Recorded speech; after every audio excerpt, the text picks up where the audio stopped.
வணக்கம். மாலை முரசு செய்திகளை விரிவாக பார்ப்பதற்கு முன் தலைப்புச் செய்திகளை பார்க்கலாம். நாட்டையே உலுக்கிய அகமதாபாத் ஏர் இந்தியா விமான விபத்து குறித்த முதற்கட்ட விசாரணை அறிக்கை வெளியீடு. விமானம் புறப்பட்ட சில வினாடிகளிலேயே 2 என்ஜின்களும் செயலிழந்ததாக தகவல்.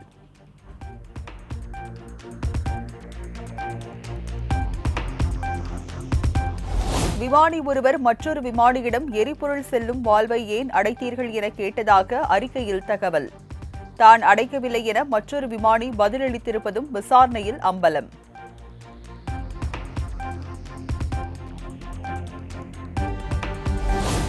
விழுப்புரம் மாவட்டம் செஞ்சிக்கோட்டையை உலக பாரம்பரிய சின்னமாக அறிவித்தது யுனெஸ்கோ. செஞ்சிக்கோட்டையை முற்றிலும் ஆய்வு மேற்கொண்ட பின் அறிவிப்பு.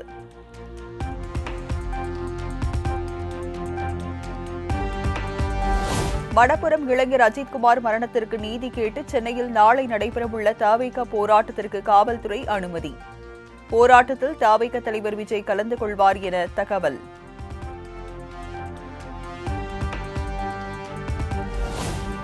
மக்கள் தொகை கட்டுப்பாட்டிலும் சமூக நல குறியீடுகளிலும் முதலிடத்தில் இருப்பதனால் தொகுதி மறுவரையறை மூலம் தமிழ்நாட்டிற்கு தண்டனையா? தொகுதி மறுவரையறை பிரச்சினையில் டெல்லி பக்கம் நிற்கும் எடப்பாடி பழனிசாமி தமிழகத்தின் பக்கம் நிற்கவில்லை என முதலமைச்சர் மு.க. ஸ்டாலின் காட்டம்.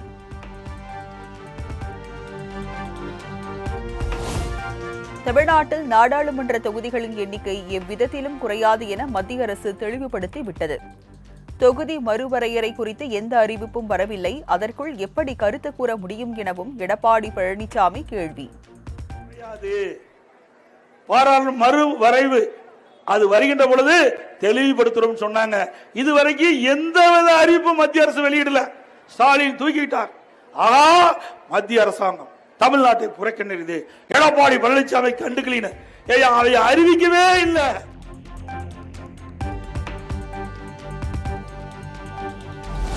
%7.5 இட ஒதுக்கீடு கொண்டு வந்தது அதிமுக ஆட்சியில்தான்.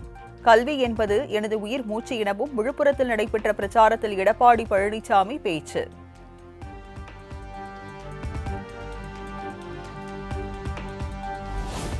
செஞ்சி அருகே எடப்பாடி பழனிசாமியை வரவேற்று சாலை ஓரங்களில் கட்டப்பட்ட வாழை மர தோரணங்கள். இபிஎஸ் வருவதற்கு முன்னதாகவே வாழைத்தார்களை போட்டி போட்டுக் கொண்டு அறுத்து சென்ற அதிமுக தொண்டர்கள்.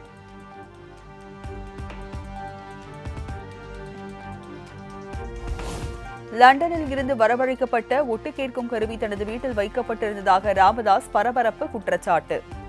யார் எதற்காக வைத்தார்கள் என்பது குறித்து ஆய்வு செய்து சொல்வதாகவும் பேட்டி.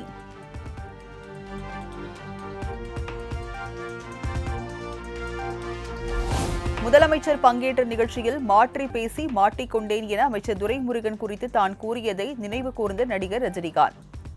அனுபவசாலிகள் இல்லாத எந்த கட்சியும் தேராது எனவும் வேள்பாரி நூல் வெளியீட்டு விழாவில் ஓபன் டாக்.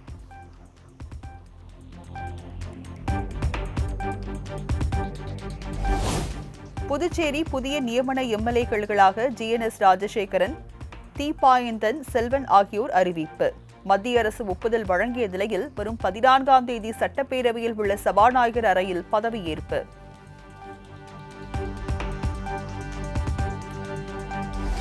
தமிழகம் முழுவதும் டிஎன்பிஎஸ்சி குரூப் 4 பணியிடங்களுக்கு இன்று தேர்வு நடைபெறுகிறது.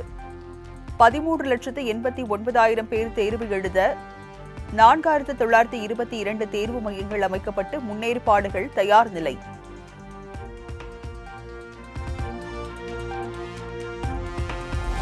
குரூப் 4 தேர்வுகள் நுழைவுச் சீட்டில் குறிப்பிட்டுள்ளவாறு காலை 9 மணிக்கு முன்னரே தேர்வு மையத்தில் இருக்க அறிவுறுத்தல்.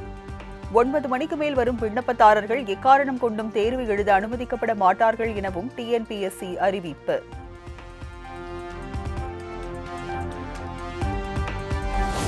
தமிழகத்தின் பல்வேறு பகுதிகளில் பரவலாக கனமழை.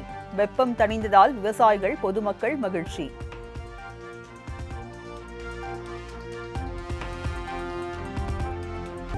சென்னையில் பல்வேறு பகுதிகளில் பரவலாக கனமழை பெய்தது.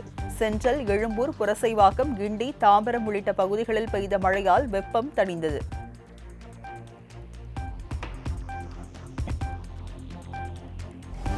தாம்பரம் மாநகராட்சி நிர்வாக சீர்கேட்டை கண்டித்து அதிமுக சார்பில் ஆர்ப்பாட்டம். சாலைகள் தரமற்று மிக மோசமாக இருப்பதாக குற்றம் சாட்டி முழக்கம்.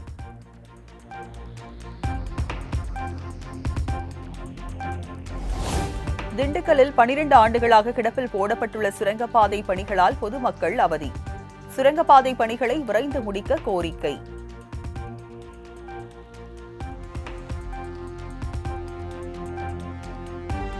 தூத்துக்குடியில் ரயில்வே தண்டவாளத்தை ஆபத்தான முறையில் கடந்து செல்லும் பள்ளி மாணவ மாணவியர். பெரும் விபத்து ஏற்படும் முன் மேம்பாலம் அமைத்து தர வலியுறுத்தல்.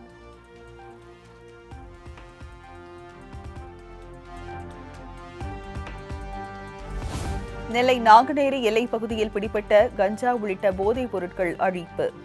சுமார் 580 மூட்டைகள் கஞ்சா டிஐஜி அபினவ்குமார் தலைமையில் எரியூட்டப்பட்டது.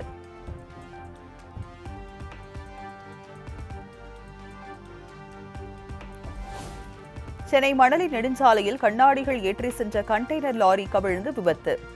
கண்டெய்னர் லாரியில் இருந்து விலை உயர்ந்த கண்ணாடிகள் சாலையில் விழுந்து நொறுங்கி சேதம்.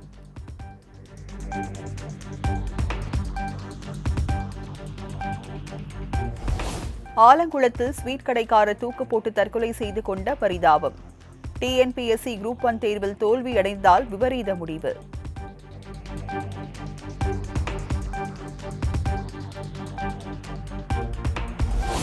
சேலம் தாரமங்கலத்தில் பேருந்து நிலையத்தில் மேற்கூரை திடீரென பெயர்ந்து விழுந்ததால் பரபரப்பு. பெரும் அசம்பாவிதம் நிகழும் முன் நடவடிக்கை எடுக்க வலியுறுத்தல்.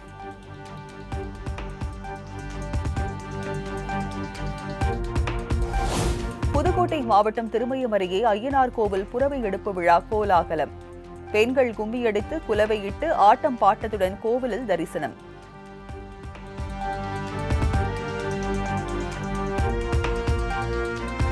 தருமபுரி மாவட்டம் மாதம்பட்டி மகா வாராகி அம்மன் கோவிலின் 1ஆம் ஆண்டு குடமுழுக்கு கோலாகலம். ஆயிரக்கணக்கான பக்தர்கள் கலந்து கொண்டு வழிபாடு.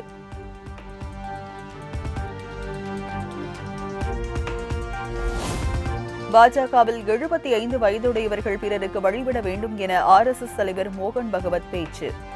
பிரதமர் மோடி 75 வயதை நெருங்குவதால் அவரை குறிப்பிட்டு மோகன் பகவத் பேசியதாக எதிர்க்கட்சிகள் விமர்சனம்.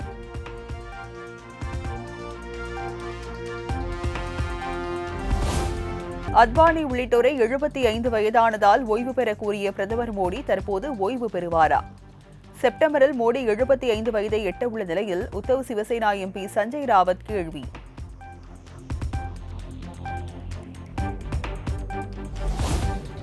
கனடாவில் இருந்து இறக்குமதி செய்யப்படும் பொருட்களுக்கு ஆகஸ்ட் 1 முதல் 35% வரி விதிக்கப்படும் என அமெரிக்க அதிபர் டிரம்ப் அறிவிப்பு. புதிய வரி விதிப்புகளை கனடா ஏற்காவிட்டால் கடும் விளைவுகளை சந்திக்க நேரிடும் எனவும் எச்சரிக்கை.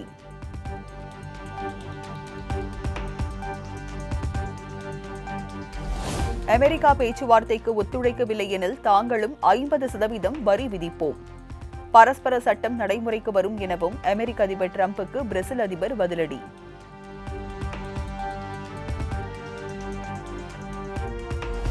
இந்தோனேஷியாவில் திடீர் நிலநடுக்கம். ரிக்டர் அளவுகோலில் 4.6 பதிவானதால் மக்கள் அச்சம்.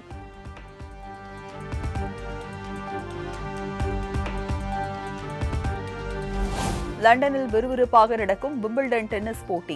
அமெரிக்க வீரரை வீழ்த்தி ஸ்பெயின் வீரர் கார்லஸ் அல்கராஸ் இறுதிப் போட்டிக்கு தகுதி.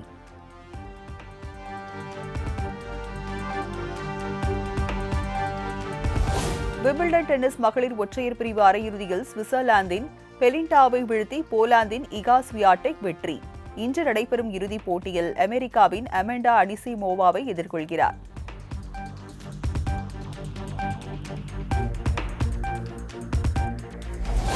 இசையமைப்பாளர் இளையராஜா தரப்பில் சென்னை உயர்நீதிமன்றத்தில் அவசர முறையீடு. வனிதா விஜயகுமார் நடிப்பில் வெளியாகியுள்ள மிஸ்ஸஸ் அண்ட் மிஸ்டர் திரைப்படத்தில் உள்ள பாடலை உடனே நீக்க வலியுறுத்தல்.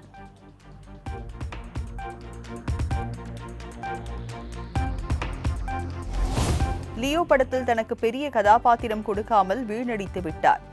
இயக்குனர் லோகேஷ் மீது நடிகர் சஞ்சய் தத் விமர்சனம்.